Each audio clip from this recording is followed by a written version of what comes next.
அனைவருக்கும் வணக்கம். என்னோட பேர் கதிர்வேல், திருப்பத்தூர் மாவட்டம் ஜடனூர் கிராமம். நான் 2020 நிமிடங்களில் 2020 கவிதைகள் எழுதி 2020ஆம் வருடம் ஒரு உலக சாதனை பண்ணியிருந்தேன்.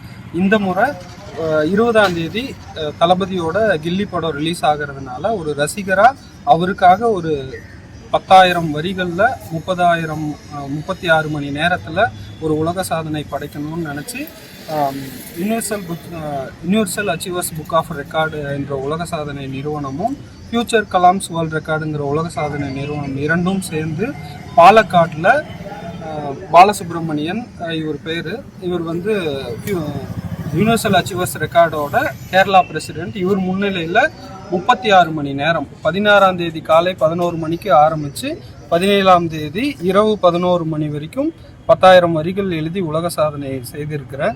அதோட நிகழ்வு இங்கே சிகேசி தேட்டரில் திருப்பத்தூரில் இப்போது நடக்குது. அது ரொம்ப மகிழ்ச்சியாக இருக்குது. சின்ன வயசுலேருந்தே இளைய தளபதி விஜய்னா அவ்வளோ பிடிக்கும் எங்களுக்கு. இளைய தளபதினாவே ரொம்ப பிடிக்கும். சின்ன வயசுலேருந்தே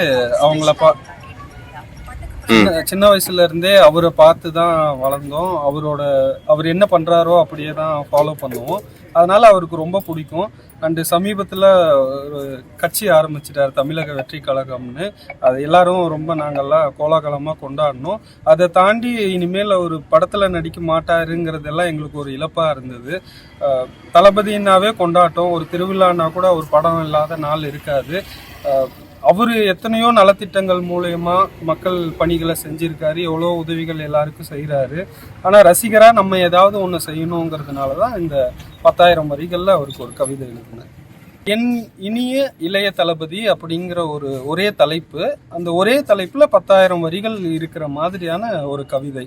அந்த கவிதைக்குள்ள அவருக்கும் எனக்குமான உறவை பற்றியும் அண்டு அவர் நடித்த படங்களை பற்றியும், அவர் செய்த உதவிகளை பற்றியும், திரைத்துறையில் அவர் பண்ண சேவைகளை பற்றியும், நாங்கள் அவரை எந்த அளவுக்கு சந்தோஷமாக அவரை பார்த்துருக்குறோம், அவர் எந்த அளவுக்கு எங்களுக்கு உதவிகள் செஞ்சுருக்காருங்கிற எல்லா விஷயத்தை பற்றியும் ஒரே கவிதையில் மொத்தமாக குறிப்பிட்டிருக்கிறேன். அது அவர் கண்ணில் பண்ணணுங்கிறது எங்களோட பெரிய ஆசை. அது நிச்சயமாக நடக்கும்னு நம்புகிறோம்.